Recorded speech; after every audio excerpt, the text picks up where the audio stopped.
Hello and welcome to another update video about Solana. Solana broke in recent days above the more imminent resistance here for this fourth wave, which definitely forces the consideration of either a larger fourth wave, a little bit too large at the moment in this particular wave count, where we are tracking the bullish wave count, which would suggest a trend reversal in the support area to the upside to rally in a third wave here, but that is only likely as long as the $12 level holds. Below that level, probabilities are shifting, and it will get more likely that we get a bearish outcome of all of this, which doesn't mean necessarily only one more low. It actually means breaking below the December low. That means below $12, probabilities for that outcome increase significantly.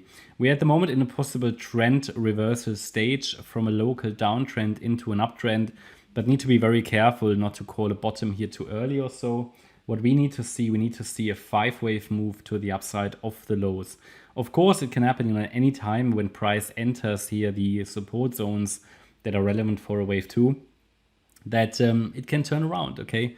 But I always need to see a 5-wave move to the upside. Obviously, Bitcoin supports the upside a little bit at the moment, but it's not enough yet to indicate that price has bottomed. So here in the overall bullish scenario, we are still tracking a wave 1 to the upside, then a wave W to the downside, an X wave to the upside, and a Y wave to the downside. The idea I have is that in the Y wave, we have an A wave, a B wave, and a C wave.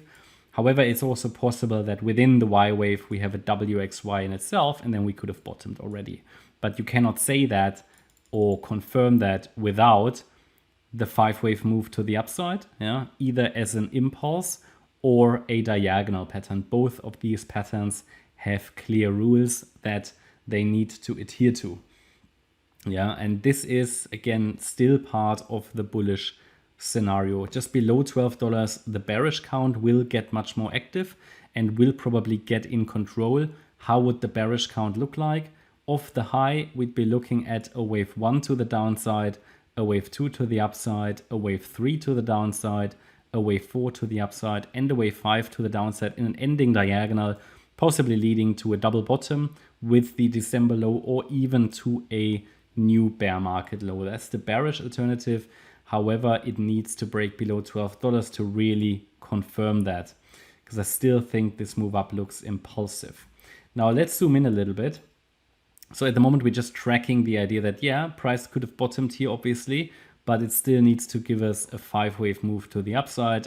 If we don't wait for that, the risk is that it's just a fake out and just a bearish rally. Short-term trend is, of course, up as long as we're holding this trend line here. So the short-term trend is definitely up, and we haven't broken that to the downside yet.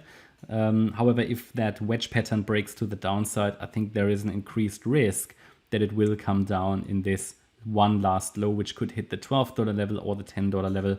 I would pay particular attention to the trend line, and then further confirmation will be a break below the $14 level, this swing low here. So at the moment, while the move to the upside is stronger than you would ideally expect it for a wave 4, it is not strong enough and not, from a structural point of view, not clear enough to indicate price has bottomed. The yellow wave count suggests what we need to see to indicate price has bottomed. And, maybe we are currently working on the 4th wave here. I would ideally not want to see the wave 4 break below the trend line. So if it breaks below the trend line, I think it is quite likely that we will test at least $14 and then maybe also break below that. But this could just be a small setback in a 4th wave. And if we get 5 waves up, then we have a possible wave 1. Then we can define support for an ABC pullback in a wave 2, and if it forms a higher low, we have our next possible setup to the upside. So these are the processes, the steps we always need to follow. At the moment, it's just not crystal clear yet. We need to wait for 5 waves up to have a reliable signal that price is bottomed.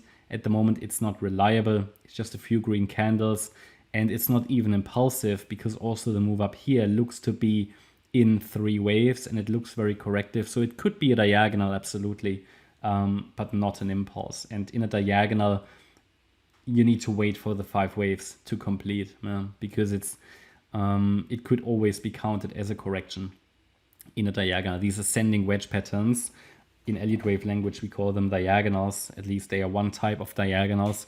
The risk is always that it eventually breaks to the downside. Okay, that's my update about Solana. So hopefully you liked the update. If you did, please hit the like button, leave a comment and subscribe. And if you really like the content, then please check out the channel membership. Thanks a lot for watching. Bye-bye.